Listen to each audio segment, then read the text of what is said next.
welcome back everyone, welcome back to the RSL, the Revival StarCraft League Season 3 2025 Playoffs Day number 4, the final day of RSL. We're here to crown our champion, we're here to find out who is going to make it through the final 3 matches here and become our final RSL season champion. Here we go. I'm of course your host VIP. With me, I'm joined by the other fellow casters. We have Sturgeon, we have State. I'm sure we're going to be getting Gemini and Tasteless throughout the course of the broadcast as well. Also, welcome to all those in the chat as well. As a reminder, this is a co-stream. This is a co-stream, not a regular cast.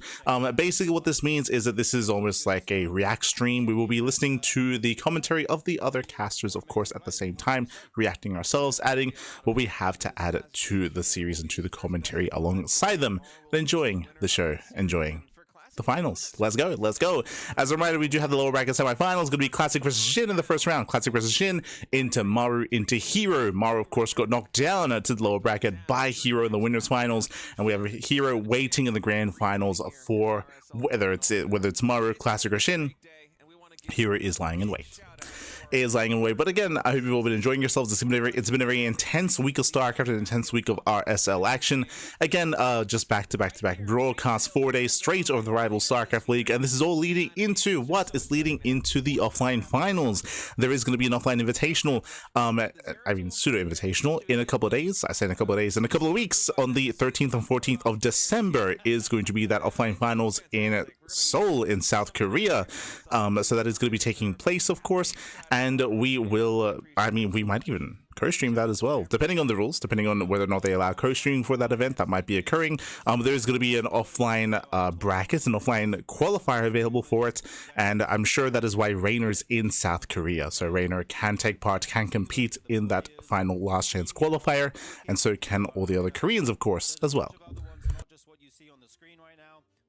Likewise, if you want to support the event, you can do so via Patreon. There's a pay !RSL for the Patreon page for RSL to support the event and to also gain replay packs and other benefits that they have as well. I believe they also did have discounts, like ticket discounts for the offline events for the patrons, so that was also available at the time. And also, I think ticket pre-orders were also available as well. But otherwise, we will be soon jumping into our series. As a reminder, it's going to be best of 5. Classic versus Shin will be a best of 5 matchup leading into 2 best of 7s. So 1 best of 5, 2 best of 7s here tonight. Oh boy, it could be quite a long one here, especially if we go the distance. We were lucky enough, we were fortunate enough yesterday to see Hero and Maru go all the way to that final game. It was a very intense back and forth, and I'm hoping for a rematch even as well. I think they were even having their own predictions as to who they think will win the entire event. State did go for Hero as the favorite player. I think I'm probably going to have to echo those sentiments. Maru's been playing really well. In my opinion, it still comes down to the maps. It still comes down to how they approach each series. I lean towards Hero. I was leaning towards Hero against Maru initially. Still went to the ace match though. I can see Maru winning. I can see Classic winning. I think that Shin is the big underdog for sure. Like, he's going to be coming in as a big underdog amongst all the other players, so best of luck to Shin.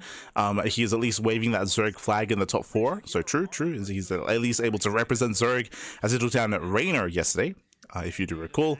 But it's going to be tough to bring down any of the Protoss or Terran players left in the tournaments. They're the best Terran and Protosses in the world, so it's going to be difficult there for Shin. It's going to be difficult. Oh boy. For now though, likewise, you can also check us out on YouTube, !YouTube in the chat. We do stream and upload to YouTube on a daily basis. Likewise, RSL also do upload to YouTube as well. So that is going to be available as we are getting ready for that first series, getting ready for those vetoes to be revealed, as I'm hoping that they will. Hopefully we're able to have the cams, have the vetoes available, and get a glimpse of how this series will unfold. Get a glimpse. Word out there on YouTube, and it's just been spectacular, man. What a great season thus far. What a great year for RSL. Of course, this is the final day of Season 3, but we do have that offline finals coming later. And man, 3 really exciting series to close it out. Classic versus Shin is going to be kicking off in just a minute as the players are getting ready. Best of 5 PvZ, and I have to ask you, Sturgeon, who do you give the advantage to in this best of 5 series? Who do you think is going to advance? Once again, Classic sipping on his whiskey, Pappy. I think Shin's actually looking very strong in this matchup. I think he's playing what is strongest in the meta right now, which is a lot of Hydroling Bane timings. We saw him you know, we saw Reina take out Classic before, so he has those VODs to look at to see kind of how to pick apart the defenses of Classic. I think it's going to be very close. I would not be surprised to see this game to go to game 4 or even 5, but I'm going to say Shin. How about you? I agree with you that Shin has been looking really good in the current iteration of StarCraft 2. Lair tech timings are very strong, and that's always been Shin's forte. But I'm going to tell you, if there's any player in the world with Protoss who's going to be hard to topple with a Lair tech timing attack, it's going to be Classic.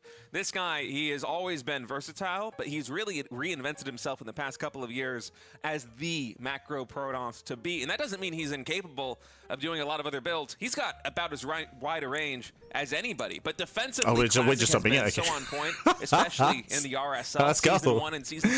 I was going to say that I probably have to, for the most part, agree with State. I say for the most part, the maps are going to be an interesting one.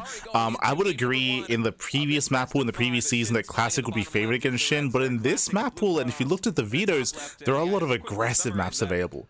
For now, in the left-hand corner, we do have a Shin representing Weibo Gaming. In the top left, we do have a Classic representing Virtus Pro. Predictions open. Predictions are now open. If you're in the chat, get your Gamba going. It is Gamba time. Place your bets on who you think will claim the series. Personally, I do lean towards Classic, but I want to believe that Shin can take it.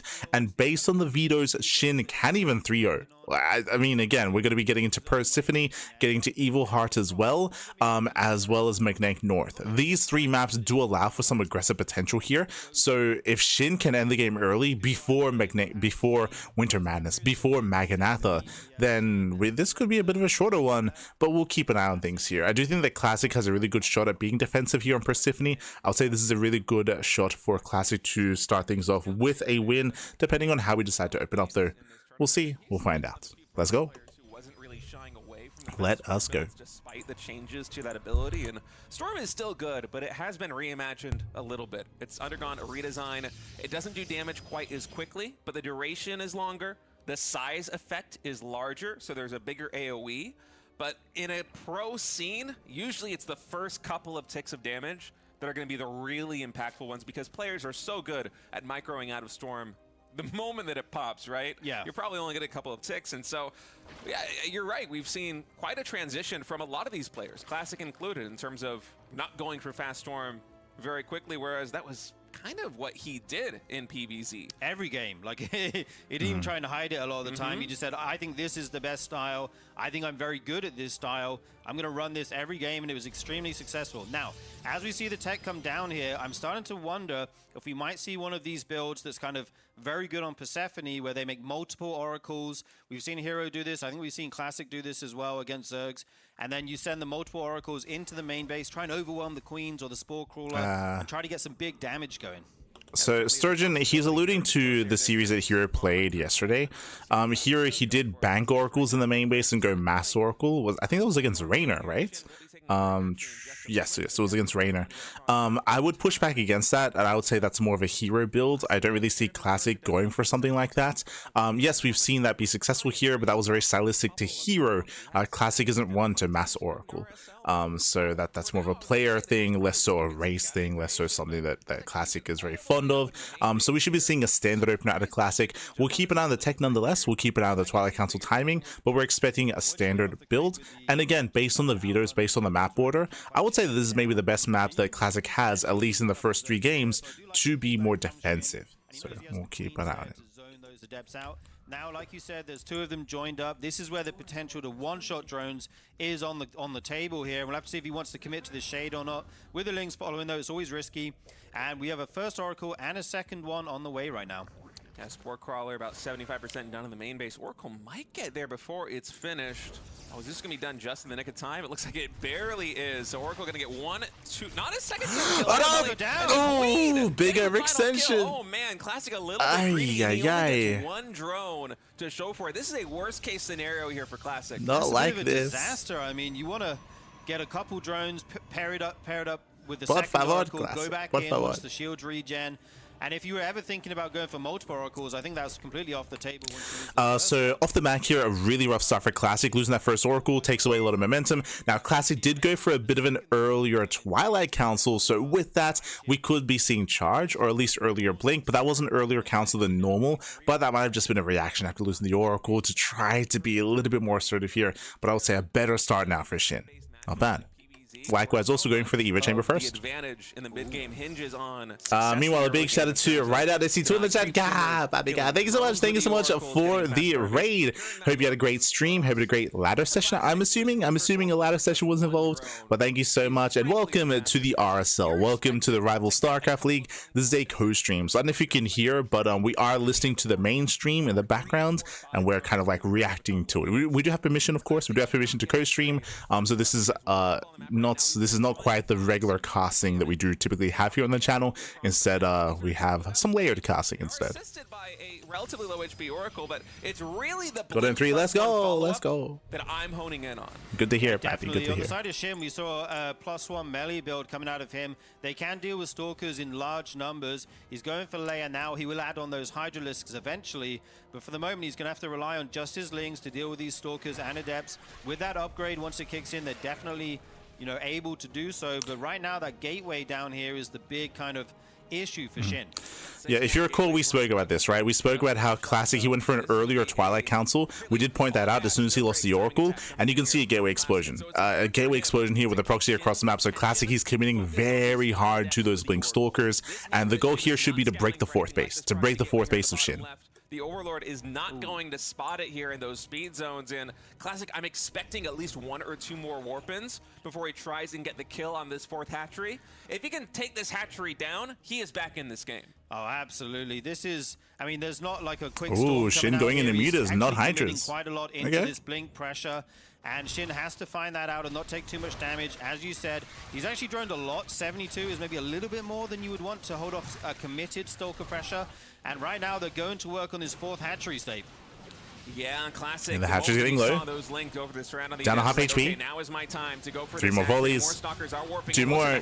Oh no! Oh my god. Classic doesn't go for the final blow. Instead, he retreats to try and protect the pylon and the proxy gateways. Well, +1 melee attack is completed right now. Blink is on cooldown. Finally able to use that ability again, but the pylon falls despite Classic's attempt to save it. Yeah, that was a bold move by Classic. He will lose the pylon, but he will still get the base. He still gets the expansion, so in the end it was a good call to pull away. Still snipes the expansion, gets a couple of drones, traded better against the Lings, and now he's even trading even better here, pushing towards the 3rd base. Now Shin is down to 3 expansions. 60s or even low 60s against the committed pressure is what you want, but he has a Spire coming up behind this. He does have that Spire. He has a lot of minerals and gas. I mean, the Spire's not going to help here. A ton of mutas enter the field. Really, there's a decision to be made by Shin. Do you go for mutas or do you go for there's a recall. As the Stalkers will get recalled out. Now, this was a timing attack from Classic. If the pylon didn't go down with the gateway, he might have been able to go for a lot more damage. So for Shin, as you said, it's not the best case scenario because he lost the hatchery, but this could have been a lot worse, and Classic invested a lot in that attack. Yeah, definitely. The issue here is I mean, he's talking about how, like, oh, Classic didn't get the most that he wanted. I mean, he wanted the 4th, and he got it. Like, that's the minimum amount of damage that Classic wanted. And he got the 4th base, he got drones, he traded well against the Lings. I would say that Classic is now in a better position, and Shin is in trouble. Now, thankfully, Shin's Spire has been unscouted. True, right? The Spire is unscouted, mutas are on the way, and there's a chance that these mutas might help Shin recover, but he's heavily reliant on them being unscouted. Still on 3 bases, going for 2 hatcheries at a time right now. And I wonder how much static defense we're going to have at the home base of Classic. I did see a photon cannon or 2 in the production tab right there, but a lot of mutas are going to be a threat here, both in the main base and in the 4th. Those are the most exposed expansions right now here for Classic as Shin. He's making the way over. He's turning out 14 plus Ooh, more Zelsa hit the 4th. So this is going to be a full-on mutiling Baneling game coming in from our Zerg player. And what's in the main? 5th base gets denied. Then you go back into Hydra Nothing in the main base, again, unscouted. To these mutas, so he needs to get good damage. This is a great start. You're going to pick off up to about 10 workers, just 9 so far. The Warpin will save the mineral line for now.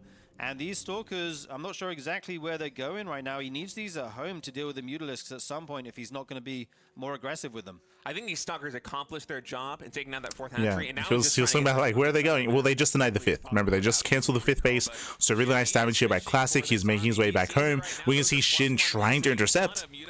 He's gonna be forcing the fight coming in. Comes on in for both the surround. sides. Classic, he tries to blink to mitigate the surface area here on the Lings, but they are just feasting on Yeah, this game. very nice surround. Ay, ay, ay. Basically nothing. Even the stasis ward getting Classic denied, losing so everything. Classic not able to have any time bought by that ability usage. There are 6 Templar. Oh, the High Templar, they're exposed. He's diving on them. Oh my god. Isn't very much assistance. Jesus. The Mutas get on top of the Templar, and Shin is in a commanding position right now. 4 High Templars going, sorry, 2 of them going down, 4 of them forced to merge there. Huge win for Shin as he continues to trade out Lings for these Stalkers. The Mutaflock is just getting too high in number, though. I feel the anti-air isn't here anymore for Classic, and I think he may just be broken here in game number 1, State.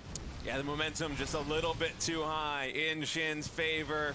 He navigated this game so well, despite losing the 4th hatchery, still going into the Mutaling, and he just barrels through Classic side of the map. A well-navigated mid-game by Shin, and he's up 1-0 in this best of 5. GG, well played.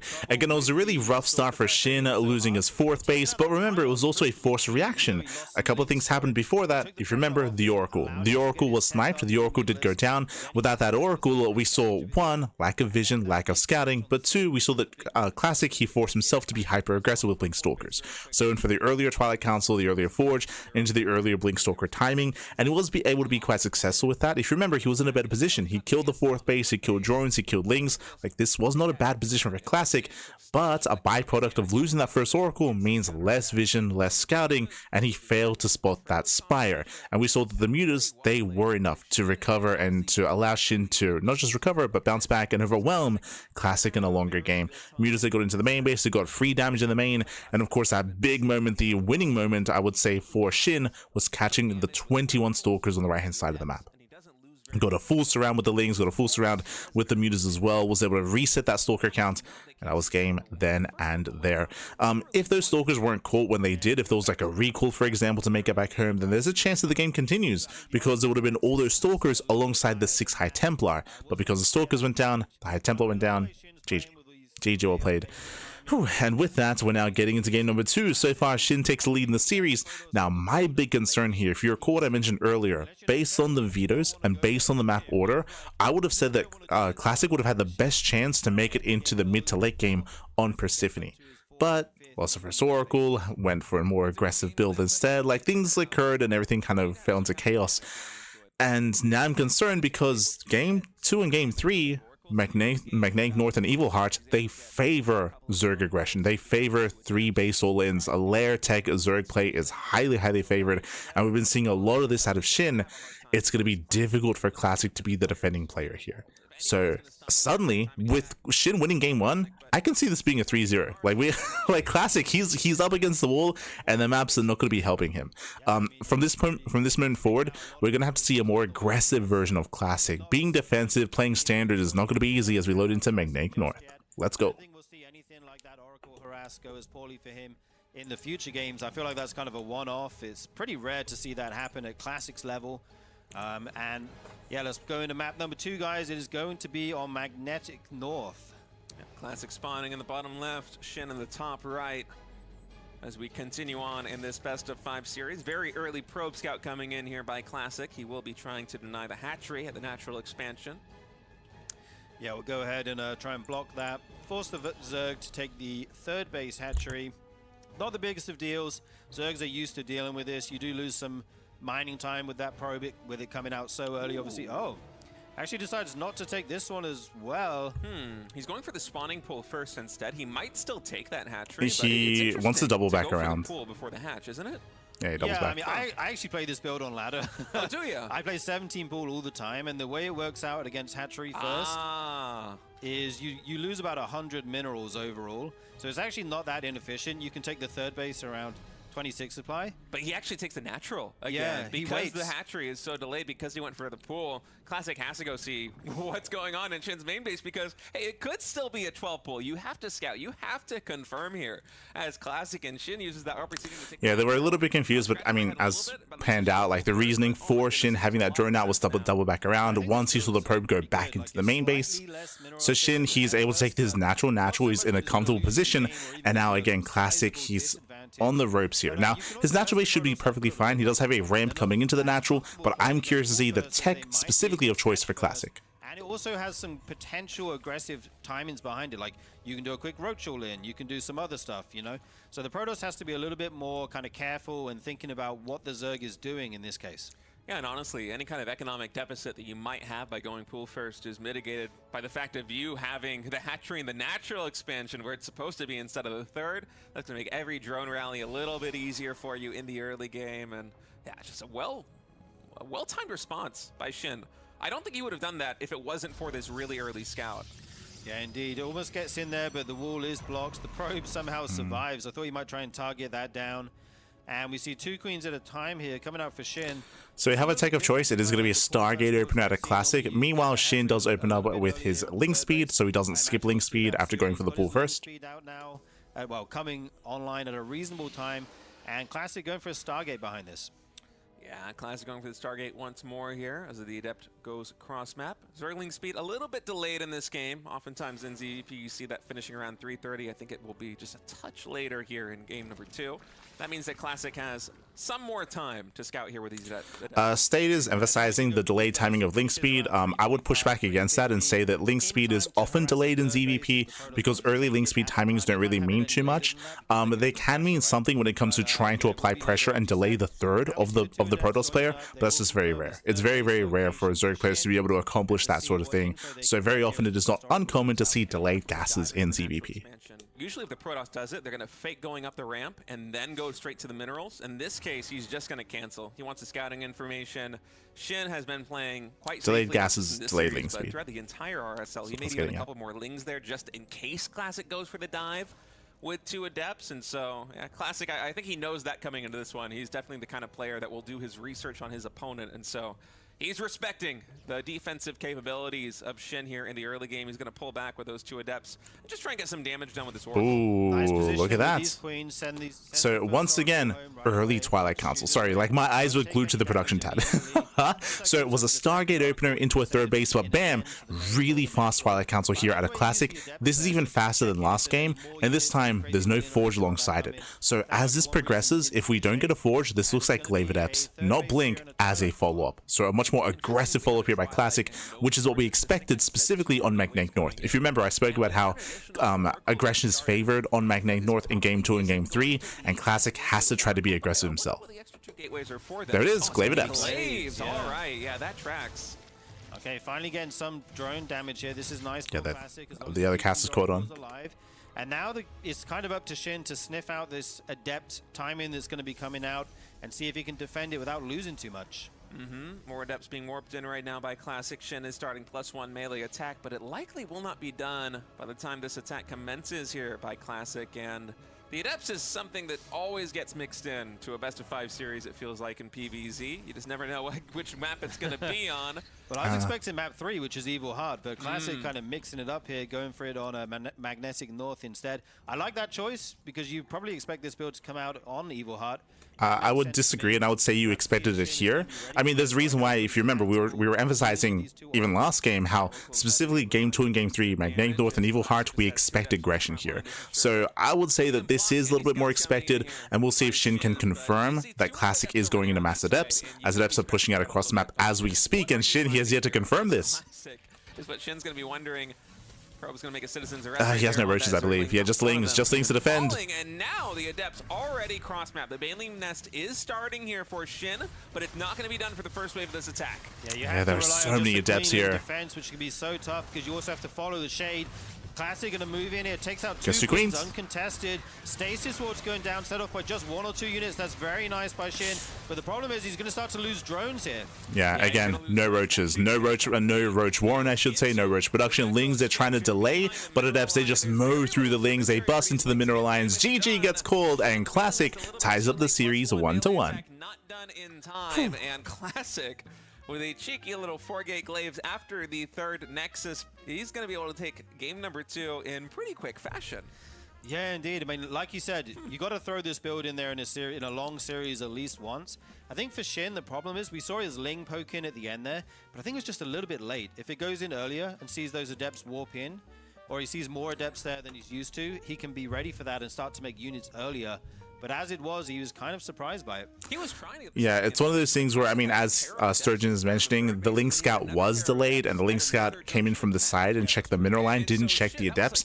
Even if he had seen them, though, I don't think he would have been able to hold on. Remember, the Baneling Nest was already on the way by then, and it was delayed as well, and there was no Roach Warren. That was on SHIN being greedy from the get-go. So winding it back here, again, we expected aggression at a Classic on Magnetic North. We also expected on Evil Heart as well. Bear that in mind, that'll be for Game 3, but we expect that sort of thing. And despite that, SHIN did play greedy. He skipped his Roach Warren. He skipped his Roach Warren entirely, so there was no potential for Roach production. Without Roaches, defending against Glaive Adepts with purely Link Queen is insanely difficult, especially on a map that favors aggression like Magnetic North. So there was a lot working against SHIN there, and again, he chose not to play safe. He chose to cut corners. GG. GG, well played.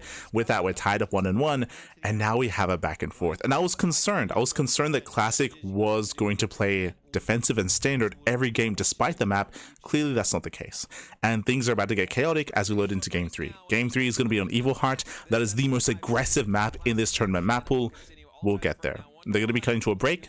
After the break, we'll be back with game number 3. See you soon. See you soon. Bye. See you soon.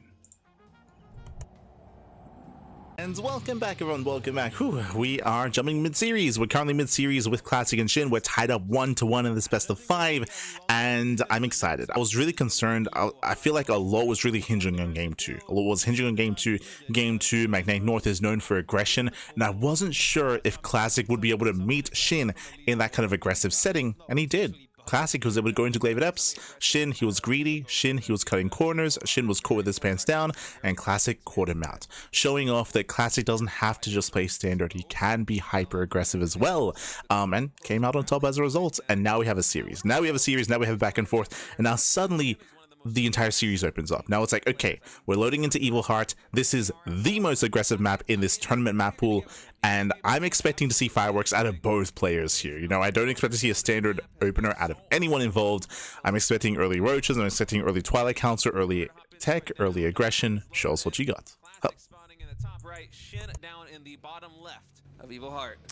Yeah, we did see Reina go for a cheeky pull first in a proxy hatch on this map in this matchup. So curious if SHIN has any kinds of ideas of something crazy aggressive like that. We actually do see a drone moving out right now, so Okay, maybe let's go. he does. I mean, why else would you send the drone out if not to make a hatchery somewhere, right? Wait, is the top left base? There's no way that's a gold, right? Is he gonna? We never actually seen anyone expand. Oh, it is a gold. He's going for the let's go. It always ends take a corner before we base. see He's the going for the ninja base. Wow. Oh man, we have the gold. And see, this is the kind of crazy stuff that we expected coming into Evil Heart. Let's go. We have not seen a Zerg player go for a fast gold on Evil Heart. Or at least I haven't casted those games yet in the RSL. I don't think it's happened so far, but here we go. SHIN going to be setting the meta here, and the problem for Classic is, do you find this? I mean, when you see there's no natural and no pool, you're going to know there's one somewhere, but... It's a gold with 8 mineral patches, too. This income's going to be through the roof, man. Yeah. That's a lot of mining. Hatch gas pool. That's going to be so much income for SHIN once he transfers some drones over there. The only issue is that it's once Classics, he saw the opener, he saw the timing of the pool, the timing of the gas. Once Classic checks the natural, he should be looking for proxy bases. He should be checking.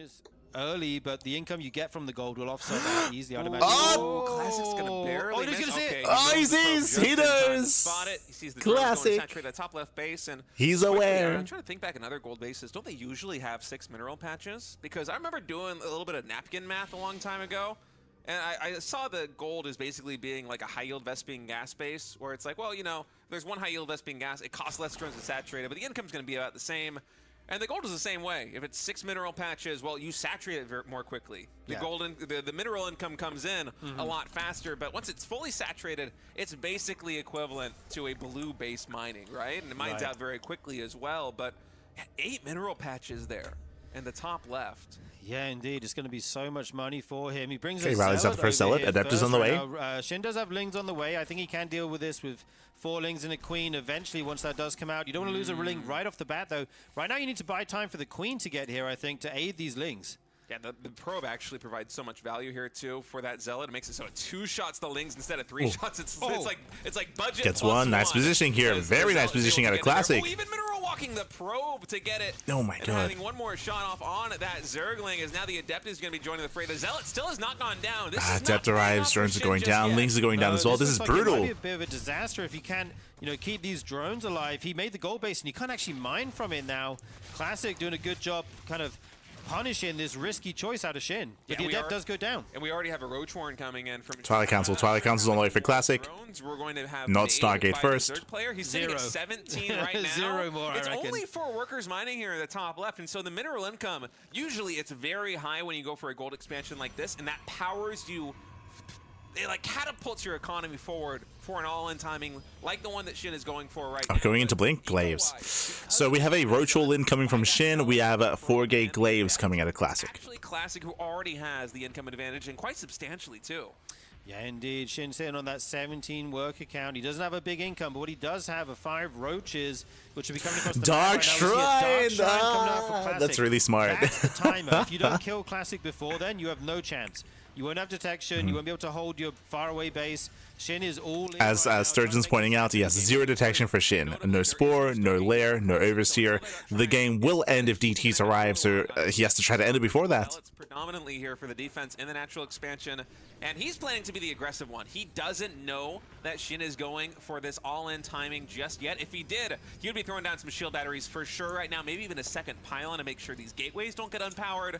But Shin, he has the element of surprise, a lot more links in production. Classic's getting ready to move out against this, but it's Shin who's going to be attacking. Oh, he's going to get surrounded. Yeah, Classic shouldn't be here. I think they will finish the shade just so they don't all die here. But that Does leaves get away. the front door No shield open. battery. Oh my These god. Roaches and Ravagers will take that down, no problem. I mean, Classic, he had this wall of defense, but again, he has no shield batteries, no second pylon either. The natural's exposed. The army's out in the open. Finally does get biled down, killed, not Breaks canceled, in. so no mineral refund right now for Classic. He's going to cancel the shade with these Adepts. Just fighting Pylon the goes Ravagers down. and the D-Power's Lings on 2 the backside. gateways. The DT almost done. The shrine is nearly complete. We have enough gas. The DTs are coming. Almost enough for a third one. The He's blocking Wiles. the Lings with the DTs in this little choke point. And now Oh, there it doesn't is quite a connect. timer, but this is Shin's time to get economic damage done. Yeah, the question is how many probes can he get before the DTs might get eventually everything. clean up all of this? Right now it's Oh a my lot. God. Already 20 goes down. Big bios as well. This Yeah, is he might such a get everything weird here. game right now. The 24 probes probe evacuate kills. natural Gets the come back to pylon. main where D-powers the DTs everything. are, but I think No gates. Shin might be doing it here. There's not many workers left. Almost. This production going to be unpowered state. Oh man, only one pylon powering the production right now for Classic. Spores are on the way back at home. Set up here in the main base. Just 2 gates in So Shin is getting Spores back at home. Again, he's getting as much economic damage as he can. There's 8 probes left. Can he get one more? He can. 7. In total, Shin, I think, somehow has done this despite taking so much economic damage to that gold base early. Classic. He pivoted the build maybe a little bit too much to try and stop that gold base with 4-gate Glaive Adept. Yeah, I think he'd done the damage in the beginning, and he should be looking for a counterpunch, especially on this map. 33 probes go down. Classic's in here on 7 7 probes workers. left. He's going to get the not giving pylon. up. He does have the invisible man. Shin, though, is making spores at home, so there's no kind of counter, threat potential there if he has units there as well. And Classic can't even leave in his base right now because everything will simply die. You start with 12 workers in Legacy of the Void, by the way. This is less than you started with. Classic right now is starting from Wings of Liberty. Right. This is And again, this was on Classic. Winding up back here, Classic had a very strong start. He was able to confirm the goal base, cripple the economy, trade well, then had the follow-up, but he was overconfident. It's actually similar to Game 2. Very similar to Game 2, where Game 2, Shin, he cut corners. Here, Classic did as well, in the sense that no shield batteries, no defensive setup. He got caught out in the open, so he got surrounded. He wasn't expecting, he didn't realize an all-in was coming his way. So Classic, he was over-eager. Classic was caught with his pants down, and Shin was able to capitalize on that, was able to punish him. Even though Classic was in a better position initially, again, he just was taking his own risk, his own chance, and it did hurt him in the end. Only just now saturating one of these Vespene geysers. The question of who's going to win this game, I feel like, has already been determined, more or less, because the lair is done here for Shin. Roaches are in production, speed is done, but Classic are already in RSL. Like as State is alluding to, like the all-in for Shin was successful. It was successful. Maybe less than 1% chance of winning the game. Classic didn't realize how much danger he was in. To make his opponent go through the paces. He did this versus Zaun in a PvP, and basically made it feel like Zaun in a game where if Classic had just tapped out, it'd be like, oh yeah, I did it. I had a really good win versus Classic back in this series. it kind of felt like a Pyrrhic victory. You know, he's victorious, but it was way harder than it should have been, given how down and out Classic was in that game. And I feel like this is almost a mental exercise that Classic is doing versus SHIN right now here in game number 3, because SHIN is miles ahead from Classic, but if Classic can just make this very difficult for him, if he can make it take a couple more minutes for SHIN actually to close it out, that will help him win at game number 4 and a game number 5. Yeah, he definitely makes his opponent work for it, tries to exhaust them as much as possible, but this is so much Road Ravager right now. I mean, the Ryan's kind of on the wall here. The core will go down first. He's going to... I don't even think he can come out and fight this right now. He'll just instantly lose all his expensive units if they move away. I think this is the second time they've done this in the playoffs. I don't think I agree at all with the sentiment, but the idea of like, oh, Classic is staying in this game because he wants to wear him down for the next game. That's why. It's like, no, he wants to hang in there. You know, like it's frustrating to be ahead and to have the game slip away from you. The reality is that Classic was winning this game. He was in a better position.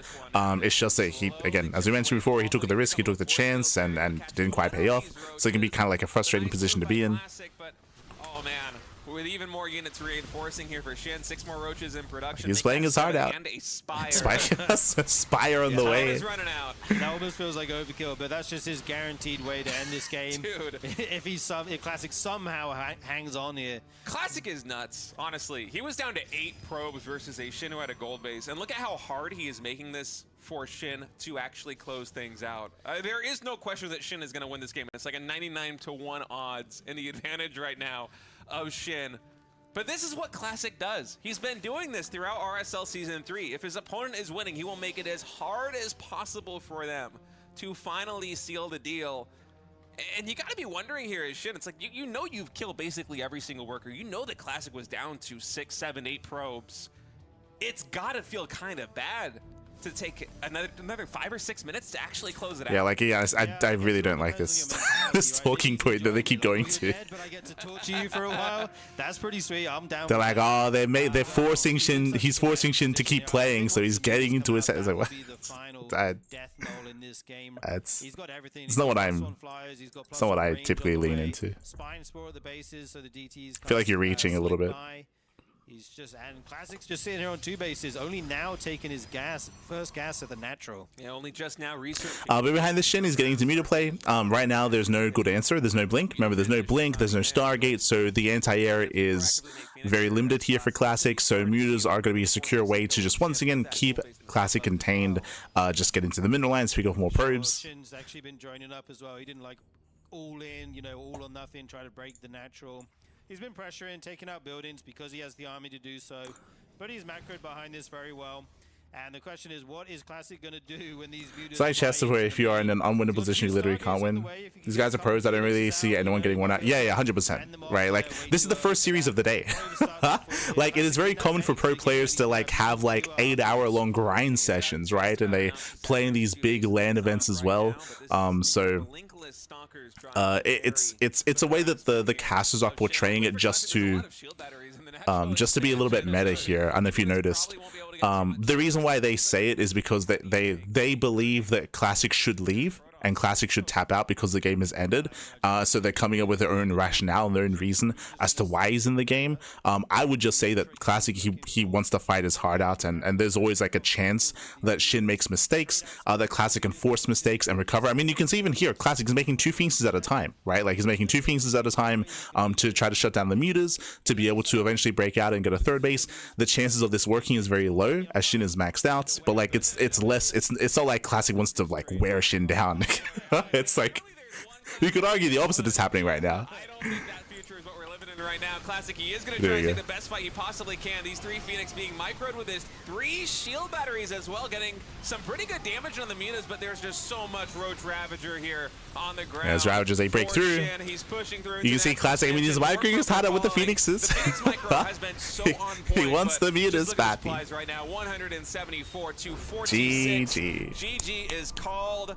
But that was a game where Classic was down to 8 probes versus a 2-base Zerg who had a gold expansion, and he made that game last another like 10 minutes.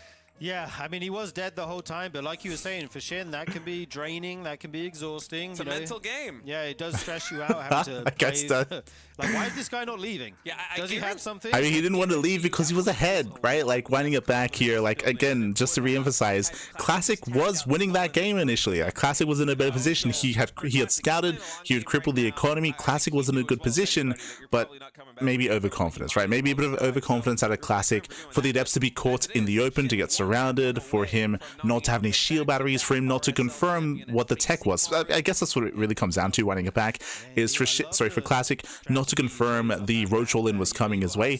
You can make the assumption that that should be happening because of the goal base, but again, Classic didn't confirm. Classic wasn't ready for it. GG all played. That's when Classic got knocked down to 8 workers, and with that, we're going to be giving Shin a lead here. Shin, he does have a lead 2-1, and we'll see if Classic can recover. Now, up next, we're going to be getting into some more standard maps. Winding it back a little bit here when it comes to the map pool. Remember, I spoke about initially, based on the first 3 maps, there's a world where Shin may be 3-0s. But Classic was hyper aggressive himself in game 2. Classic made a series out of it. And now coming into game 4 and game 5, we have larger maps, more macro maps. And I want to say this is where Classic is much more comfortable. Let's go. Catch Classic basically with his pants down. The Adepts leave the natural expansion right into the arms of a ton of waiting Lings and Roaches and Ravagers, and that is Shin going to a Game 3 victory, now up 2-1 in this best of 5. Can he close it out, or will Classic force another Game 5? We're going to have to find out. The map here will be Winter Madness. In the top left, we have Shin as the red Zerg, and in the bottom right, we're going to talk about the map. Classic as the blue Protoss. And this is the time for no more wild builds, you know what I mean? Yeah, Sturgeon, he's catching on. I think this is where Classic goes back to his bread and butter, the macro builds. Not that he couldn't do like a 3-base Adept Pressure or something, but I don't think we'll see anything too crazy from him in this game. That's just my read, but you know, who knows? Maybe that's what Shin expects, so then you all in. I don't know. I have some confidence back. I agree with you just because the map is so good for a defensive Protoss setup on 3 bases. True. But Classic has been varying his gameplay a lot more in this pack. So yeah, they're both touching on, which is a good thing. So State and Sturgeon, they're both touching on the fact that, hey, welcome to Winter Madness. What is this map? This is a larger map, a more defensive map on 4 bases, easier to defend on 4 bases, shorter rotations, choke points coming into them. So Classic should be a lot more comfortable here playing standard. We haven't seen Classic play standard yet in this series. I'm referring to a Stargate, into a 3rd base, into +1 and Blink. That hasn't happened yet, but we should see it here, or I should say it has the highest chance of working here on Winter Madness. PvZ, and unfortunately with such a small span we didn't really get to see too much of it, but he was taking 4-5 bases by like 6 minutes, going straight into carrier just on the back of static defense and Storm. He was really gearing up for a massive Storm-based playstyle, and now after we had Blizzard back it up a little bit with the Storm rebalancing, you see a lot more variance in the gameplay. We had him in PvZs versus Raynor earlier on in the tournament. You see him going for Charge Zealot play. Even here on Winter Madness, he went straight into, what was it, 3-base Charge before going for any other tech. He's played a little bit more out of the box than you would expect from Classic, who, even though he does have a wide range, for the longest time was just known as the GOAT PvZ defensive player. I mean, it was like basically 2 years running for him. Yeah, indeed. And so, I like that you mentioned that patch where Storm was super strong. That just happened to be when RSL was. State, he's trying to lean a lot heavily into the patch being the reason as to why the meta has shifted. It is part of the reason why, but a bigger reason I would say is the map pool. We were discussing, as the 3rd base gets thrown down, we were talking about the map itself, talking about Winter Madness, how this favors more standard macro play. That is true. Hey, so far in this series, this is the only map that we can say that about, right? Regarding to Persephone, regarding to Magnetic North, regarding to Evil Heart. What I will say is that currently in the new map pool, in the new season, there are more aggressive maps, and it is more difficult to try to be more turtle heavy and defensive and get into the late game. That's why we've been seeing less late game. The maps don't really lend to it. Specifically, Tokamak, they got rid of it, right? Tokamak isn't in the map pool anymore, and I would say that in the current ladder map pool, there isn't a map as defensive as Tokamak was last season. And Tokamak was like the map to get into the late game. And it's not there anymore. It's here in this tournament, but not in like any other tournaments. Same with Magnatha, right? Magnatha is also gone from the map pool. And I mean, you can maybe argue that like Winter Madness is maybe like the replacement for that. Maybe White Rabbit is, like those are the closest, but I would say that again, like there's no map that's quite like Tokamak in the new map pool, so now you have to be more aggressive. Now we have seen more aggression out of the Protoss players, more dynamic mid game, which I think is a good thing. I think it's a good thing. I do think it's good that that we're seeing more activity out of the Protoss players, and even here, that is a fast Twilight Council. Oh boy. And I wonder what that's going to mean here for Classic. Usually want to get the Nexus like 30 seconds faster or so here for Protoss, but tech first instead. Yeah, this kind of makes me this looks like Glaives. looking at one of those charge builds we've been seeing.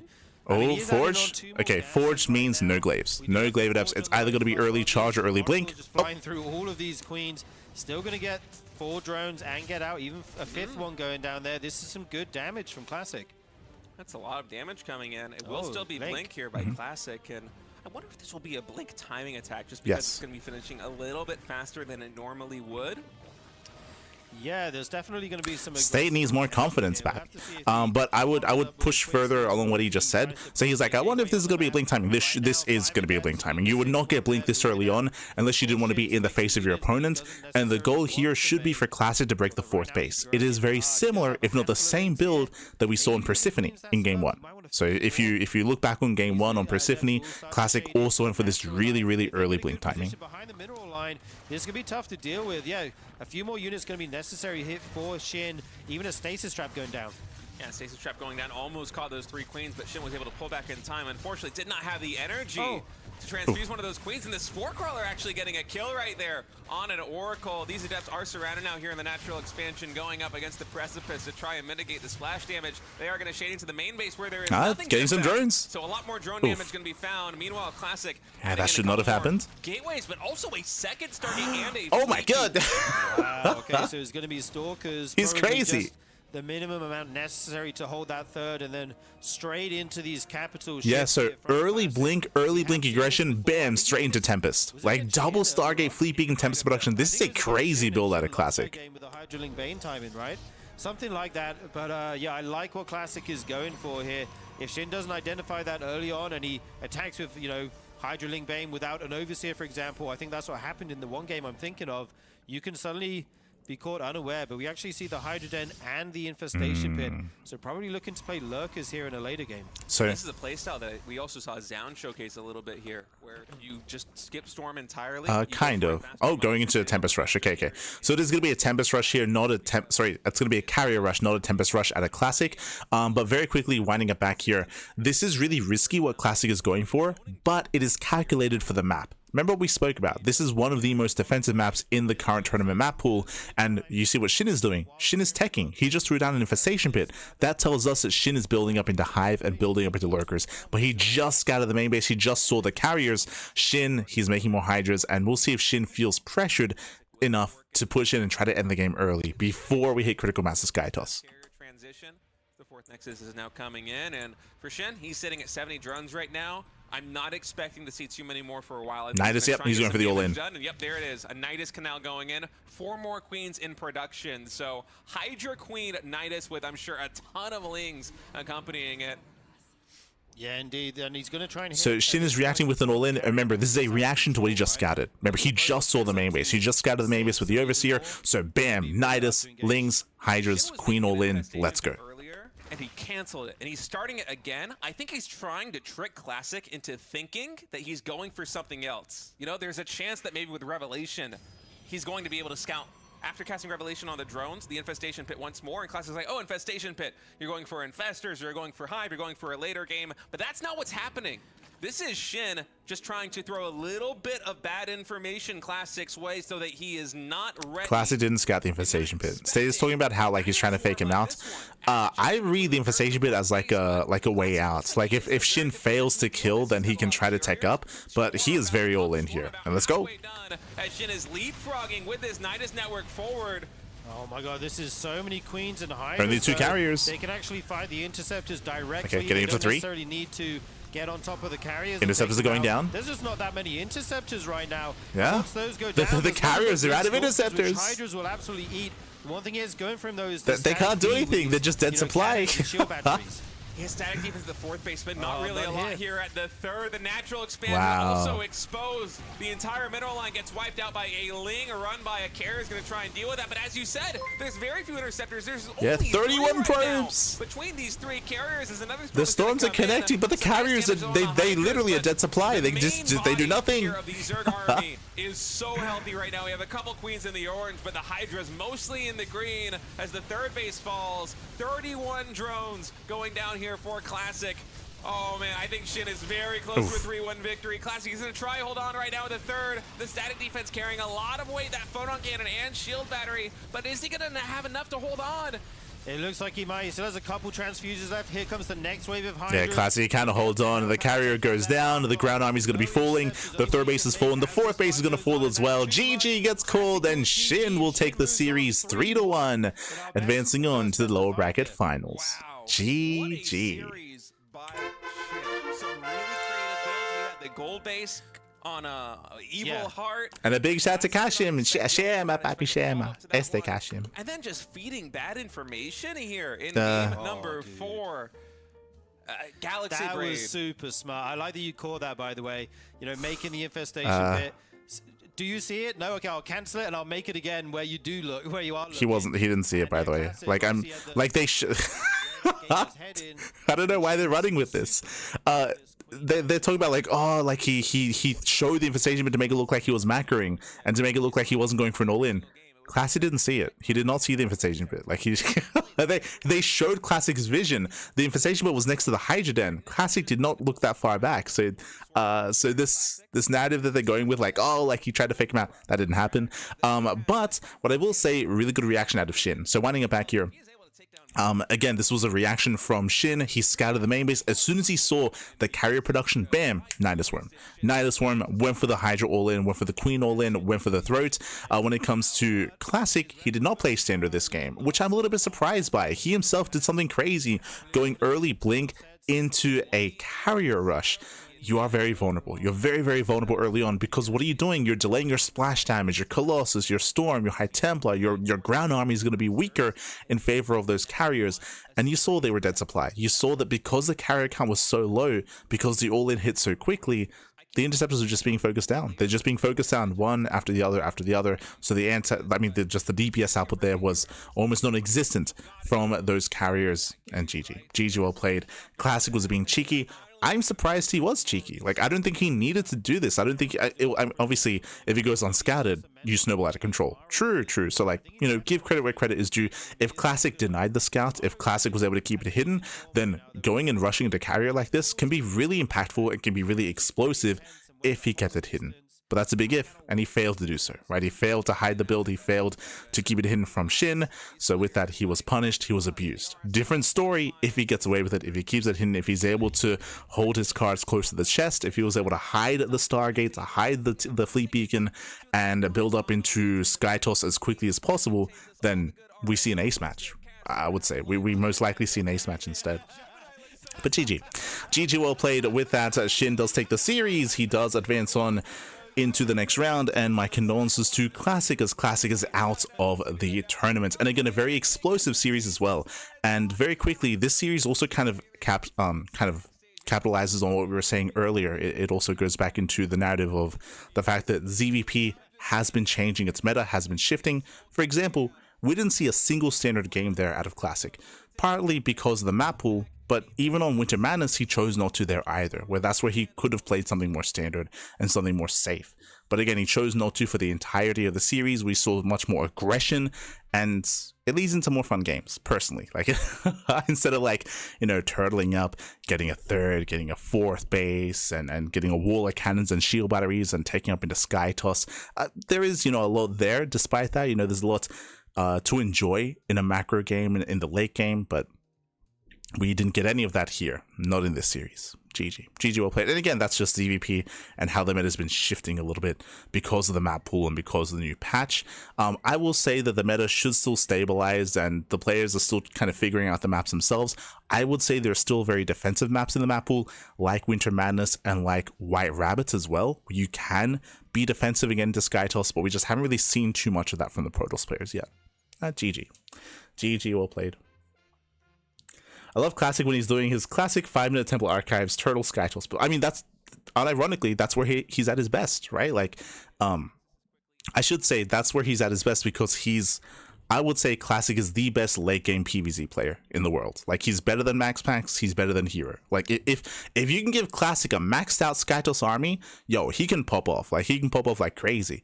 But he never got there, right? He never got there in this series. This series, we had much shorter games, much faster series overall. GG. GG. But with that, we're going to be going on a break, going to be cutting to a break here, and when we come back, we will have a next series. It's going to be Shin versus Maru in a best of 7. We'll see you soon. See you soon, Pappy. See you soon. Oh.